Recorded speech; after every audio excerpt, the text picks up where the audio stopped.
बिस्मिल्लाहिर्रहमानिर्रहीम, अस्सलाम वालेकुम। बात करेंगे रिंग वर्म के बारे में। रिंग वर्म ये एक स्किन की कंडीशन है, जल्द की एक बीमारी है जो कि एक फंजाई की वजह से होती है, जिसको टीनिया कार्पुरस कहा जाता है या सिंपली इसको रिंग वर्म भी कहा जाता है।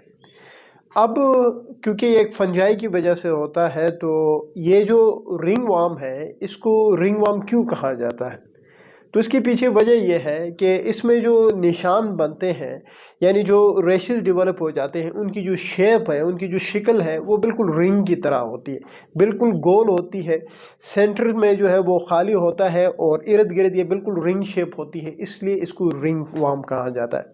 और याद रहे यहाँ पे दो चीज़ें ना, एक है रिंग और दूसरा वर्म है। तो इसका मतलब हरगिज़ ये नहीं है कि अगर रिंग वर्म है तो ये एक ऐसा रेश हो जो कि रिंग की तरह हो लेकिन एक वर्म की वजह से होता है। तो ये माइंडसेट गलत है।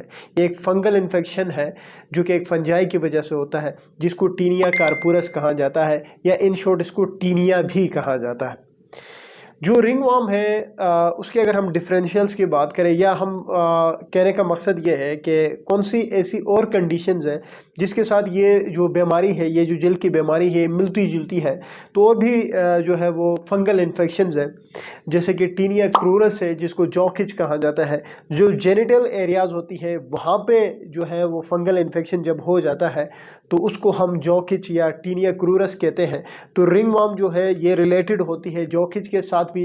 इसी तरह स्काल्प के अंदर भी एक जो है वो फंगल इन्फेक्शन डेवलप होता है, जिसको ring worm of the scalp कहा जाता है, ये उसके साथ भी रिलेटेड है।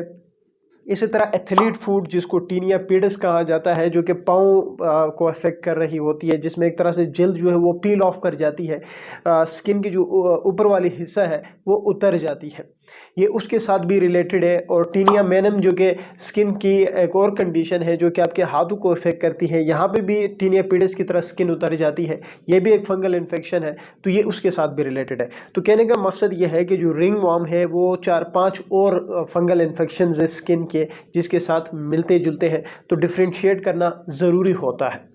अच्छा, अब ज़रूरी बात यह है कि क्या इसकी प्रेजेंटेशंस होती है। तो प्रेजेंटेशन मैंने शुरू में कहा, इसलिए इसको रिंग वर्म कहा जाता है क्योंकि इसमें एक रेश डेवलप होता है, रेड रेश होता है, जिसकी शेप जो है वो जो शक्ल है वो बिल्कुल रिंग की तरह होती है, इसलिए इसको रिंग वर्म कहा जाता है। और ये जो रिंग शेप रेश होता है, इसमें शदीद किस्म की इचिंग होती है। क्या रिस्क फैक्टर्स है, मतलब कौन से ऐसे लोग हैं which is prone to this infection. तो सबसे पहले डायबिटिक पेशेंट, ये कहने का मकसद ये है कि जो इम्यूनो कम्प्रोमाइज्ड लोग होते हैं उनमें ये कंडीशन जो है वो बहुत ज़्यादा डेवलप होती है। तो सबसे बड़ा रिस्क फैक्टर जो है वो इम्यूनो कम्प्रोमाइज्ड पेशेंट्स है। उसके अलावा जिन लोगों को बहुत ज़्यादा स्वेटिंग होती है, एक्सेसिव स्वेटिंग होती है, तो उन में भी ये कंडीशन बहुत ज़्यादा डेवलप होती है, वो भी एक बहुत बड़ा रिस्क फैक्टर है। और इसी तरह जो लोग गर्मी वाले इलाकों में रहते हैं, तो उन लोगों में भी बहुत ज़्यादा कॉमनली डेवलप होती है। और जो स्पोर्ट्स मैन होते हैं, जैसे कि रेसलर्स हो गए, फुटबॉलर्स हो गए, क्रिकेटर्स हो गए, क्योंकि जब वो स्पोर्ट खेल रहे होते हैं, किसी भी तरह की एक्टिविटीज़ कर रहे होते हैं, तो उससे पसीना बहुत ज़्यादा आता है। तो उस पसीना ज़्यादा आने की वजह से जो है ये जो फंगल इन्फेक्शन है, जो रिंग वर्म है, वो डेवलप हो जाता है। तो इन शॉर्ट इसका मकसद, रिस्क फैक्टर का मकसद ये है कि ऐसी कंडीशंस जिसमें स्वेटिंग ज़्यादा हो रही हो, जिसमें पसीना बहुत ज़्यादा आता हो, तो उन सब की वजह से जो है वो रिंग वर्म डेवलप हो सकता है। अब बात करते हैं इसके प्रिवेंशन के बारे में कि अगर किसी को हो जाता है तो कैसे इससे बचा जा सकता है। अच्छा, तो प्रिवेंशन के बाद फिर हम इसकी ट्रीटमेंट की तरफ जाएंगे। देखिए जी, प्रिवेंशन में यही है कि सबसे पहले तो आप अपनी स्किन को जो है वो ड्राई रखें, जितना आप ज़्यादा इसको ड्राई रख सकते हैं, खुश्क रख सकते हैं, खुश्क रखें। पसीने आने ना दिया जाए, अगर पसीना आता भी है तो उसको जो है वो अच्छी तरह फिर क्लीन किया जाए। अपना हाइजीन का ख्याल रखना है, ये भी एक प्रिवेंशन है, साफ़ सुथरा ख़ुद को रखना होता है। और इसी तरह अगर कोई इन्फेक्टेड इंडिविजुअल है, मतलब किसी को अगर हुआ है, तो उसकी जो आइटम्स है, जो पर्सनल आइटम्स वगैरह है, जैसे कि कोई टॉवल है या कोई रेज़र वगैरह जो आप इस्तेमाल कर रहे होते हैं, तो उससे भी आपने अवॉइड करना होता है। यानी इन्फेक्टेड इंडिविजुअल की कोई भी चीज़ आप लोगों ने इस्तेमाल नहीं करनी है। तो इसका प्रिवेंशन ये है अमूमन, क्योंकि ये इन्फेक्शन जो है, जो रिंग वर्म है, इसकी प्रिवेंशन बहुत मुश्किल हो जाती है, क्योंकि ये जो फंगस है, जो टीनिया है वो बहुत ज़्यादा कॉमन होता है। आप इसको जितना भी कोशिश करें प्रिवेंट करने की, ये फिर भी डेवलप हो ही जाता है। अब बात करते हैं इसकी ट्रीटमेंट के हवाले से।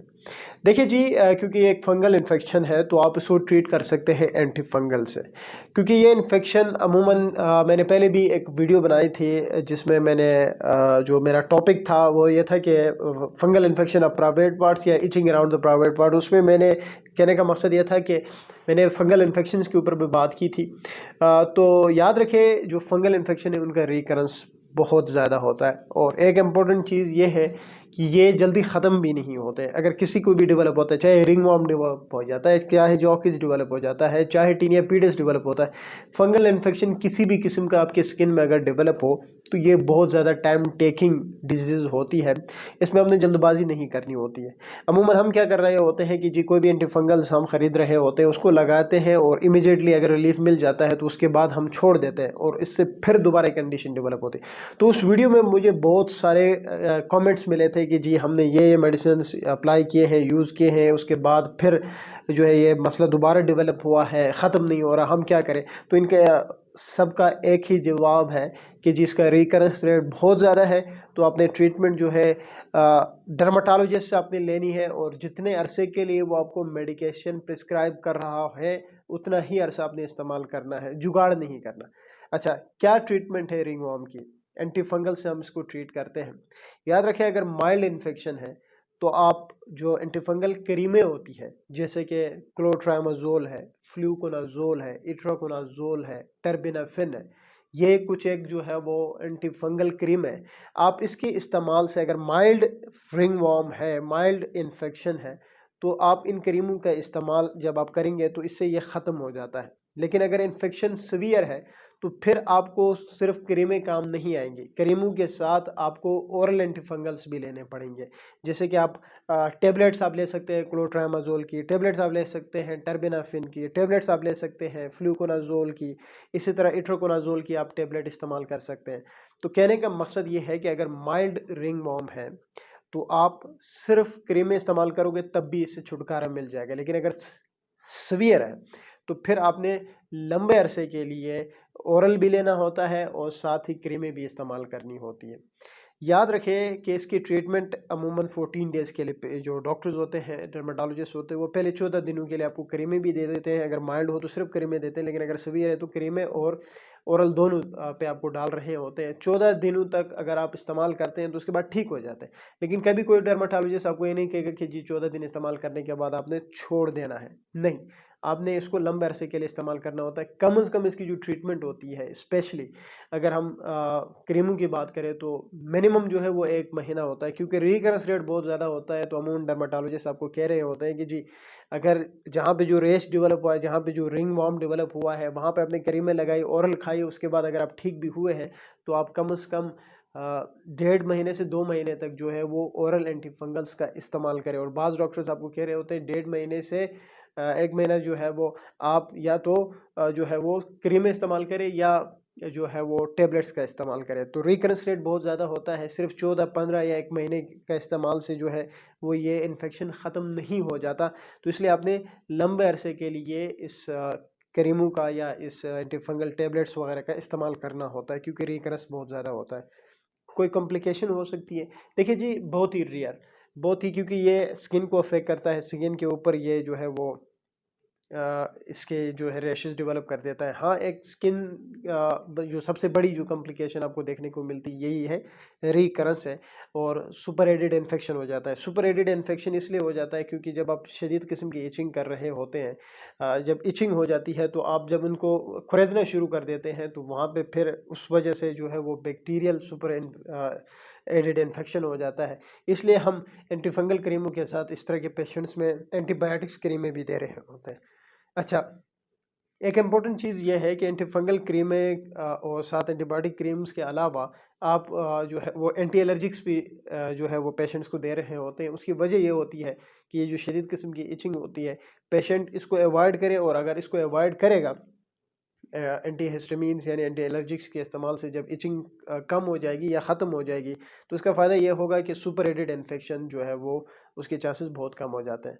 तो ये एक वीडियो थी रिंग वॉर्म के हवाले से। उम्मीद है वीडियो आप लोगों को अच्छी लगेगी। Thank you.